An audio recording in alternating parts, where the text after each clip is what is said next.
Et donc, si on est intéressé par ce parcours, voilà, quels sont les prochains pas? Fin de la question, encore une fois. Si toi tu veux venir. Oui, D'accord. qu'est-ce que je dois faire ensuite ouais. Est-ce qu'on peut s'inscrire directement, où et comment? Donc effectivement, en dessous de cette vidéo, il va y avoir un descriptif avec le lien vers le site où tu peux réserver un appel. Donc il n'y a pas directement l'inscription parce qu'on a vraiment besoin d'être au téléphone avec les personnes pour être sûr que c'est bien approprié, pour pouvoir répondre à toutes les questions, les détails, etc., les détails techniques, logistiques. Et notamment, Srimanta, tu vas pouvoir évaluer si la personne est prête physiquement à faire du Hatha Yoga. Donc encore une fois, c'est ouvert aux débutants à 100%. Mais il y a certaines contre-indications. C'est-à-dire que n'importe qui peut être intéressé et s'inscrire, certes, mais en même temps, c'est vrai que le but du parcours, c'est quand même d'être un petit peu dédié, parce que c'est vrai que ça va durer 5 sessions, 8 mois, on va vraiment être ensemble, c'est tout un groupe.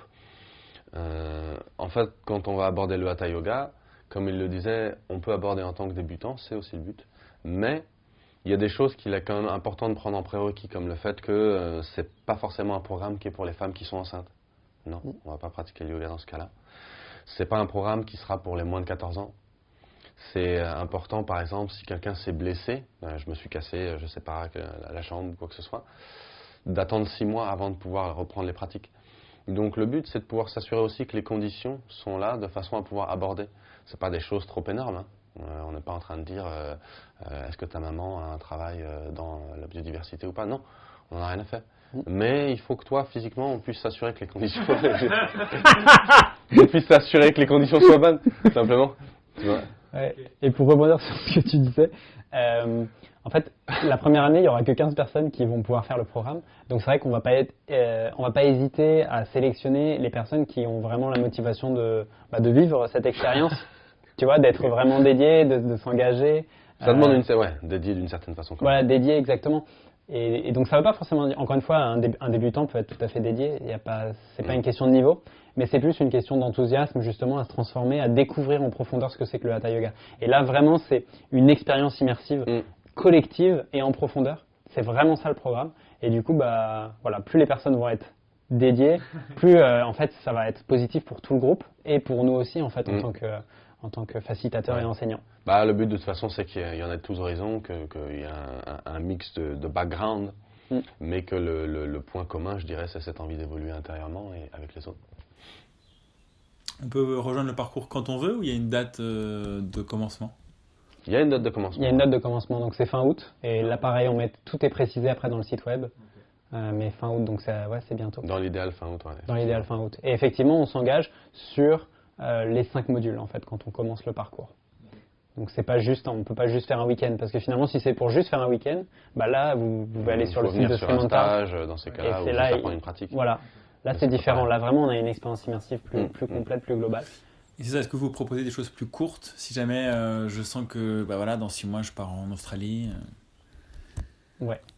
Fin de la question. C'est-à-dire hors du programme. Ouais, est-ce que en plus de ce parcours-là, vous proposez des choses plus courtes qui sont moins engageantes quant au temps, pas à l'intensité, mais au temps si je veux.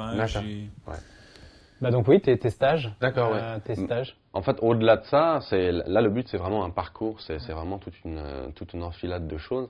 Mais hors de ça, on peut apprendre les outils de façon individuelle. Okay. Tu peux apprendre les mêmes outils graduellement à ton rythme et venir dans des stages. La seule différence, c'est que tu viendras apprendre l'outil. On fera en sorte que tu l'aies avec toi, mais tu n'auras pas tout le parcours qui va avec et le soutien qui est fait justement dans ce parcours-là. Ouais. Mais c'est possible. Et après, si tu connais déjà une pratique qui va être enseignée dans le parcours global, c'est quand même intéressant en fait déjà de venir fortifier la pratique en la réapprenant, mais en plus de ça en apprenant les autres pratiques et tout ce qu'on va apporter en fait en plus des pratiques, le collectif, les temps de partage, les jeux, la réflexion, les théories, etc. qu'on va amener en plus. Là vraiment pour le coup ça c'est hyper puissant. Donc après si tu connais toutes les pratiques ça vaut peut-être pas le coup de faire le programme, mais si tu en connais déjà une parmi les 10 qu'on va enseigner, c'est pas un problème, vraiment pas. Non, le but c'est de combiner les choses.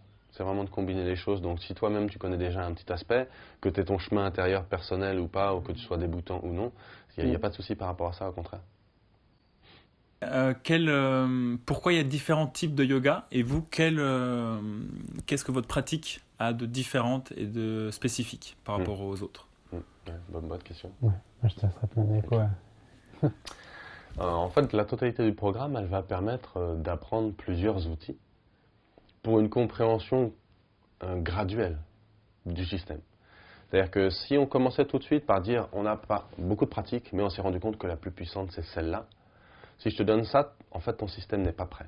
La façon dont toi tu es n'est pas prêt à aborder quelque chose sur l'aspect physique, mental, émotionnel, énergétique. Donc ce qu'on veut c'est que du départ, de là où tu en es, en arrivant, on puisse commencer par quelque chose qui entame déjà une transformation, c'est la graine en terre. À partir du moment où on a mis la graine en terre, qu'on t'a appris à pouvoir la nourrir, elle pousse naturellement et du coup, elle va là, à ce moment-là se nourrir d'air, elle va se nourrir de soleil, elle va engranger d'autres éléments qui lui permettent de continuer sa croissance tout simplement. Donc le but c'est de créer un programme qui permet de faire une croissance graduelle par rapport à là où tu en es au départ et sur la suite, sur ce que tu vas devenir. Et là, c'est toi qui vas l'expérimenter grâce à ces outils tout simplement. Et ce qui est chouette dans le parcours, en fait, c'est qu'on récupère donc Srimanta ici en tant qu'intervenant de la Fondation Isha, ce qui fait que les pratiques que tu vas enseigner, c'est des pratiques en fait qui sont adaptées à tous les niveaux, qu'on vienne en n'ayant jamais fait de yoga ou parfois ça a été enseigné à des gens qui ont fait 10 ans de Ashtanga tous les jours, etc. Et en fait, dans les deux cas, il y a énormément de bénéfices qui sont apportés et les personnes sont super satisfaites. Et donc ça, c'est vraiment une garantie en fait de se baser sur ces pratiques de la Fondation Isha qu'on prend avec toute l'intégrité possible et qu'on insère dans ce parcours plus large, plus global, qui va aussi s'adapter un peu plus aux Occidentaux, qui va nourrir aussi un peu plus les dimensions intellectuelles. On va transmettre pas mal de théories en fait sur comment ça fonctionne un petit peu, pas forcément que la pratique du yoga, mais certains éléments du fonctionnement en fait de l'être humain. Et puis sur l'aspect émotionnel, on va avoir beaucoup l'aspect de groupe, où les gens vont pouvoir se rencontrer au premier stage, premier module, et puis tout au long des 8 mois en fait, ils vont pouvoir se suivre les uns les autres, et puis éventuellement après le programme. Donc l'aspect émotionnel aussi est nourri. L'aspect physique, clairement, on a mis des pratiques, certaines vont être très physiques, très intenses, cardio, et puis d'autres vont être plus tranquilles, plus méditatives. Et puis sur la dimension plus, on va dire, énergétique, il y a certaines pratiques, donc là tu le diras mieux que moi, mais certaines pratiques qui sont plus axées sur des dimensions méditatives et qui permettent d'être dans des états de conscience plus ouvertes. Ouais, c'est pour amener une conscience globale qu'il n'y a pas besoin d'un seul aspect pour pouvoir faire en sorte de faire rayonner toutes les facettes, tu vois. Si tu veux faire rayonner l'entièreté de ce que tu es, tu as le droit d'aborder plusieurs angles. Et tous ces angles sont valables. Et dans le yoga, il y a beaucoup d'outils pour ça, et on aimerait pouvoir en aborder suffisamment de façon à ce que, comme on disait, chacun trouve sa chaussure à son pied là où il en est.